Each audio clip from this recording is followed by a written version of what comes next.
Hi there. The other day I got a package in the mail, and it is from Soulsby Synthesizers in the UK. And this should be the miniAtmegatron based on the full version of the Atmegatron. Basically a 8-bit monosynth. However, this one is going to be a DIY shield for an Arduino Uno. So basically we're going to open it up and take a look at what we got here. I've been waiting for this for a couple of weeks. Obviously, coming in from the UK, it takes a little bit to get to the US. And I never did get to play around with the full version of the Atmegatron, so hopefully I'll be able to do that soon. Alrighty, so we have a pretty cool graphic, it looks like, on the envelope. So, Soulsby miniAtmegatron 8-bit synthesizer shield kit for Arduino Uno, 16 waves, 15 filters, 15 patterns, MIDI and much more.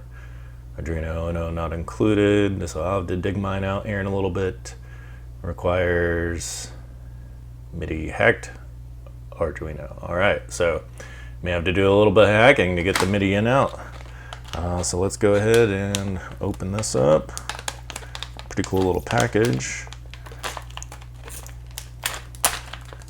Alright.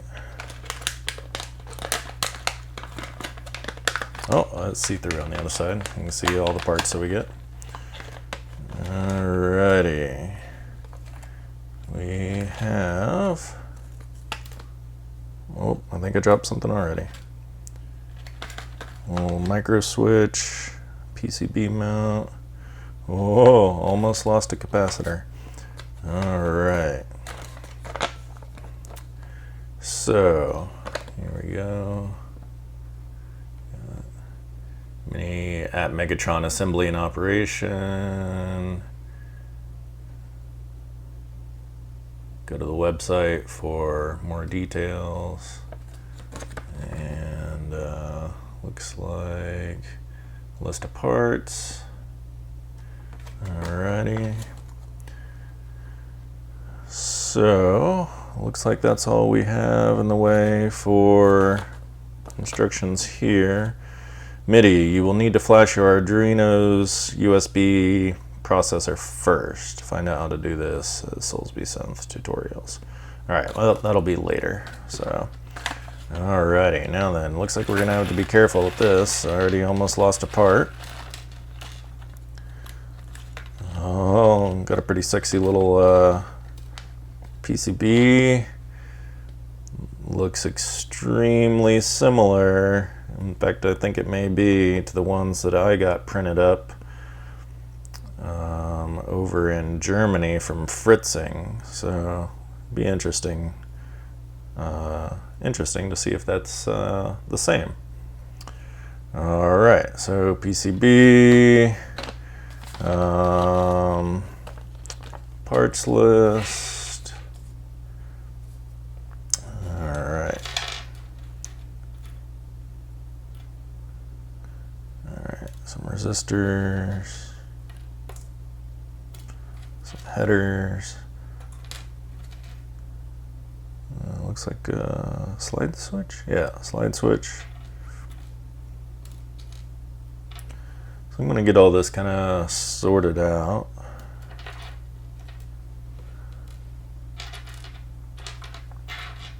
Alright, everybody likes LEDs. We got some bicolor ones, possibly more colors. Looks like maybe some caps for those. Oh, some pots, just analog, no detents.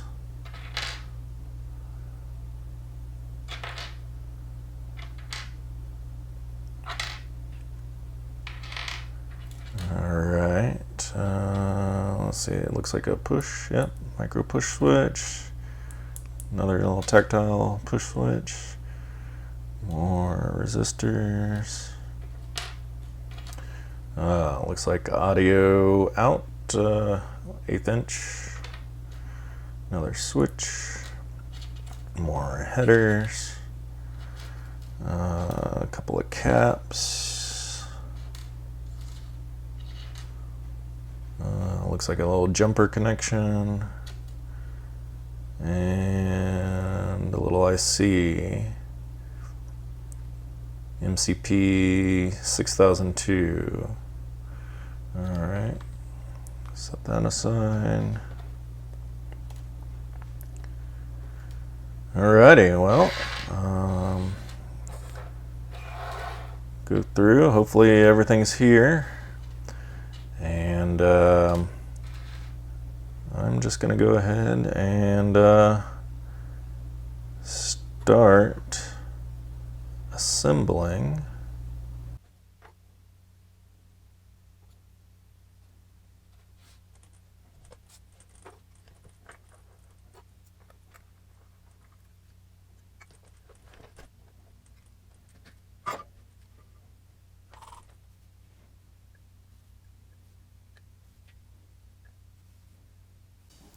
All right, so I ran into a little bit of a problem a little bit earlier. I think I've got it fixed now. Basically the LEDs, because they have such a small pin pitch, and it does say in the instructions here, if you look right here, it does say you're going to need a conical tip or a needle tip, pencil tip, you know, different terms for it, versus the screwdriver tip or an angled tip. I tried to go ahead and use a very small screwdriver tip, and yeah, it didn't work out so well because of the small pin pitch, and I had a solder bridge that I think I have taken care of now. I looked under some magnification and it looks okay, but we'll see, maybe not. So yeah, you're definitely going to need a small pencil tip on your soldering iron, at least for that part, at least towards the end, towards the LEDs. I kind of went in order. Basically on this, on the chart, I kind of started here, worked my way down, and then came across. So yeah, so pretty much all done. All right, so here is the back of the PCB where the LEDs mount, and you can see what I was talking about with these are a little close together. This is a very small pitch. In fact, I'll show you. I have a tiny jeweler's screwdriver, and I mean, this jeweler's screwdriver looks like it's just literally a pinpoint. So yeah, you're going to need a very small tip for your soldering iron and very small solder. But as you can see through here, I think I'm okay. I don't see any solder bridges. It's about as close as I can get the camera. Might be something back in here, but I think I'll be okay. It's hard to see on the camera. I looked under some magnification. Now then, here's the other one. So yeah, you're going to need really small stuff and just a little bit of solder to get that. I've got the board kind of cleaned up here, and everything's good to go. So I guess let's see what the next step is. All right, real quick before I go, I guess one of the main things you're going to want to see is the kind of like finished product here. So that's going to be the front panel of the miniAtmegatron. Now we're on the Soulsby Synthesizers homepage. Sorry I don't have any screen capture software set up right now. So we just have the camera pointed at the monitor, but it should do. So I just wanted to show you where to go to download the miniAtmegatron software, the source code you're going to need. So basically we're going to go to support, and you're going to not go to downloads right now. You're going to go to beta downloads, and that may change soon. But for right now, it's in the beta section. We're going to scroll down, and there's a couple things you're going to need to download. So the first thing is under this libraries. So libraries 2.0, you're going to need to download that. You're also going to need to download all the way down at the bottom for the miniAtmegatron. Down here, it'll say miniAtmegatron source code. So you're going to need to download that.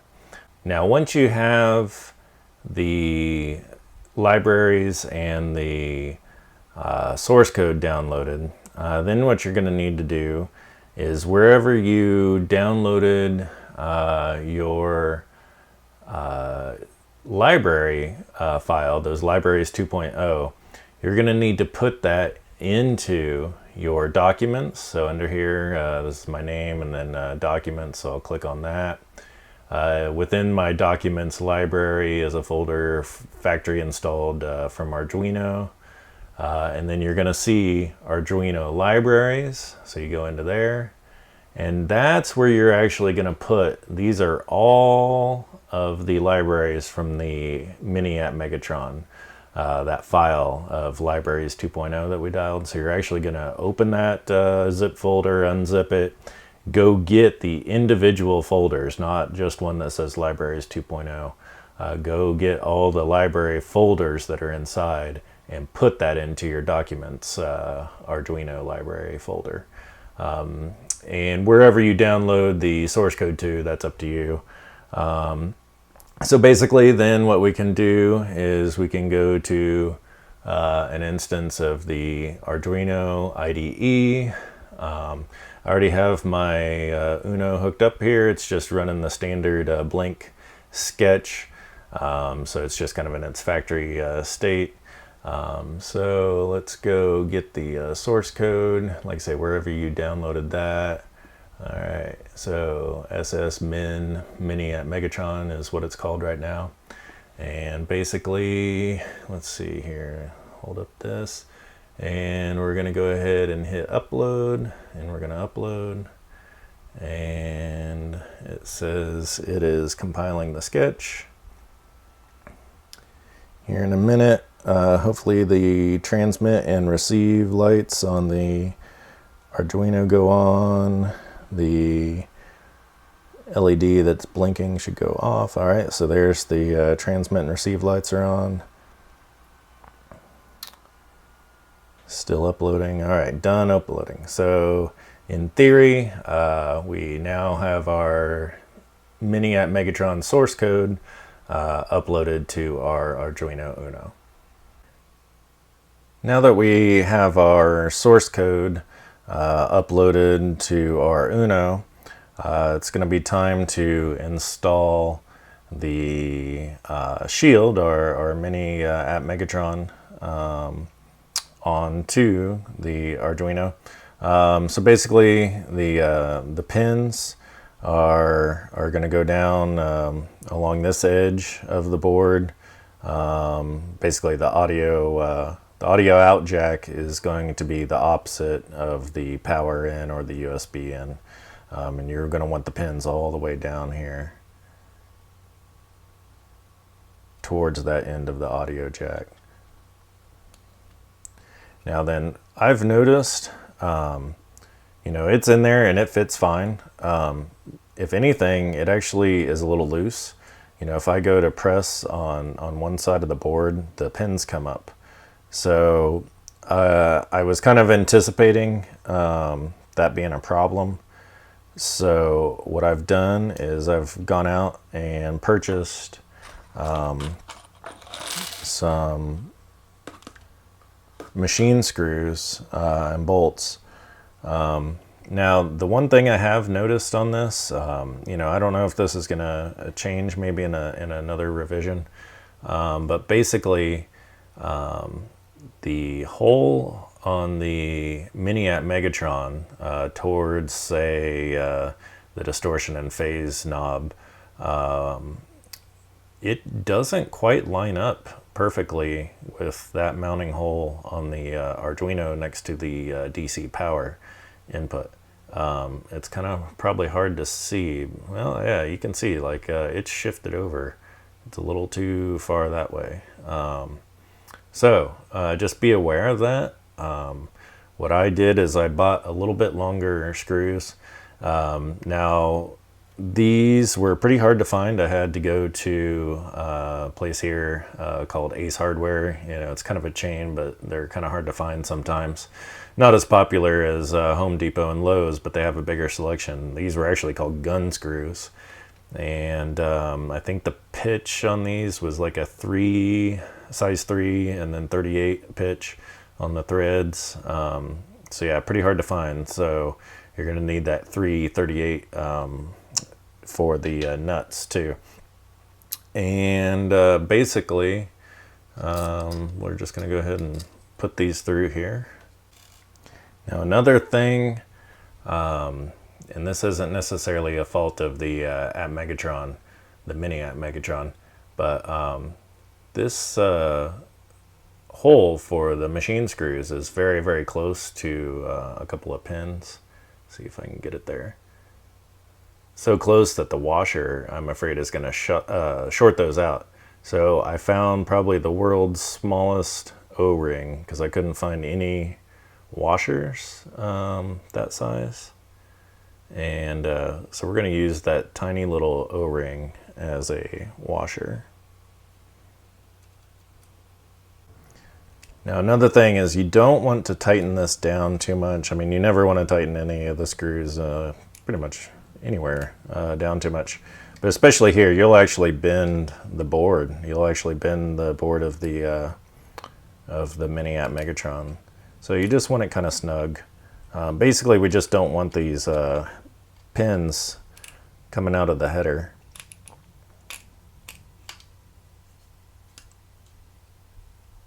And here's the one screw that was off a little bit.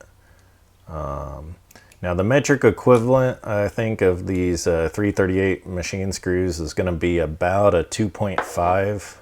That's going to be about the same as far as your diameter. And then, I don't know on length, probably 25, 30 millimeter, something like that. It's going to be pretty good on your length. All right, now then, that thing is together. It's not going to go anywhere. Another thing, the audio out jack is a mono 1/8 inch audio out. So you're going to need a mono 1/8 inch cable here. And so I'm going to go ahead and plug this in, the audio. And then I'm going to take the USB from my laptop that we just got through uploading the software on, and we're going to plug it in and see what happens here.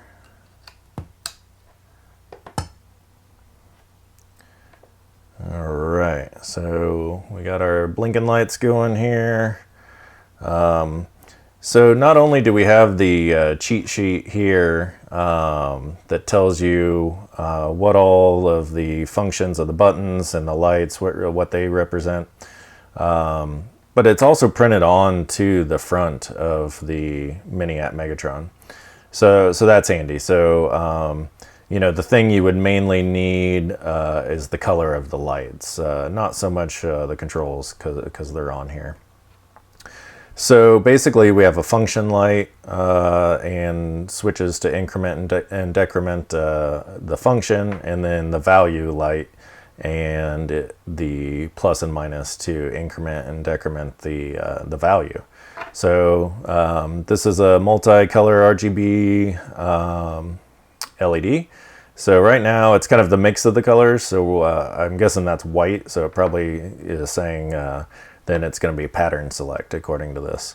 I'm going to go ahead and, oh, there we go. So that's the volume knob.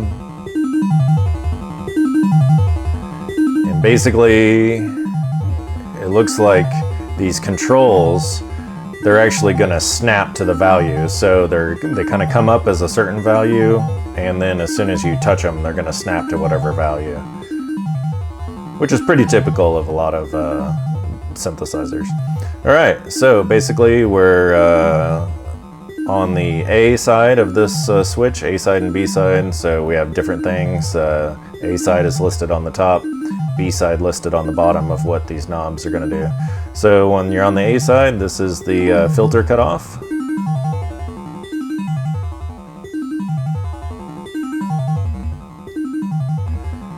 And if you switch over to the B side, it should be the Q, or the resonance.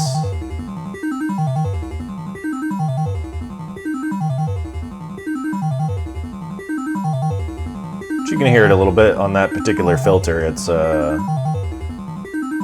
little on the subtle side.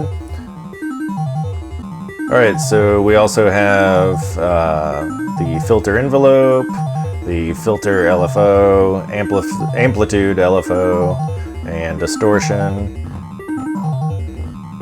Hear that? Alright, so now let's switch filter types, because I know there's some pretty good filters. So we're going to hit the function button until we get to red. And now we can switch filters. Obviously that's very different.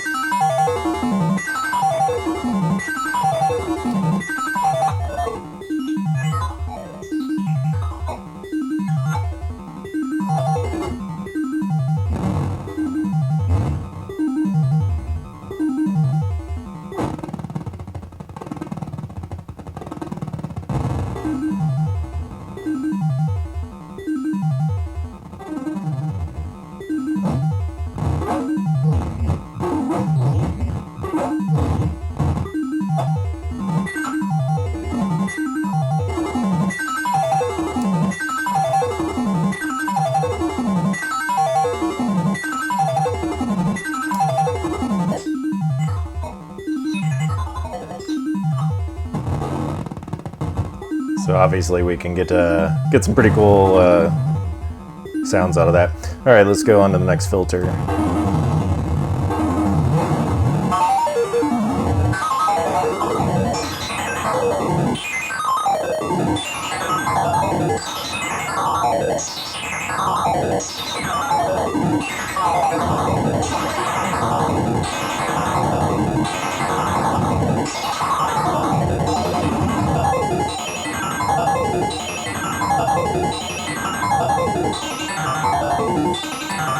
All right, let's try another one.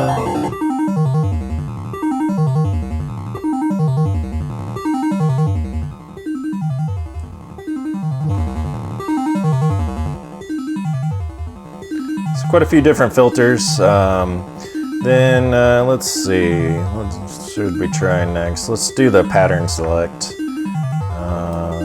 So we have different patterns.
Alright, now let's try selecting a different waveform. Alright, so no LED blinking would be the waveform select.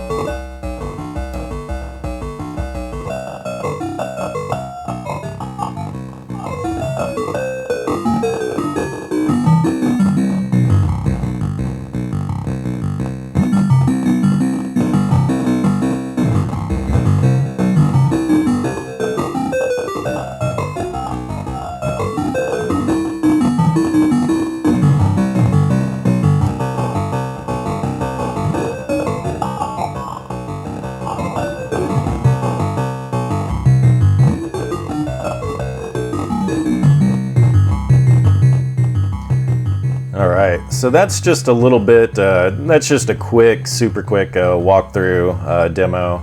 I'm planning on doing a little more in-depth demo of the actual sounds. This was just kind of showing the unboxing, the assembly, uploading of the sketch, and just to kind of get you going on this. So, you know, I'm really excited to look forward to some of the other things, you know, like MIDI control, possibly changing up the sequences, maybe even the BPM, things like that. And then, you know, I'm really interested to see if some of the other profiles from the full-size Atmegatron will upload to this too, you know, like the drum machine or the Auditron, Delayatron, things like that. So, you know, I'm really curious to see if that stuff is going to work, and like say get MIDI control like over a keyboard or you know, a drum machine that's actually controlling this instead of the, obviously it's just the sequencer, the built-in patterns that it has right now. So yeah, so look forward, you know, look to my channel, and hopefully I'll have another video up in the next couple of days showing some of that stuff. But for $39 US, I think it's a pretty good deal. And I've heard they're even talking about making a case, like a 3D printed case. You could make your own case, obviously. So yeah, you know, I think Paul has them for sale on his website, and in fact, I may even start carrying these in my store too. If you have any questions or comments, be sure to leave it below, and we'll see you soon.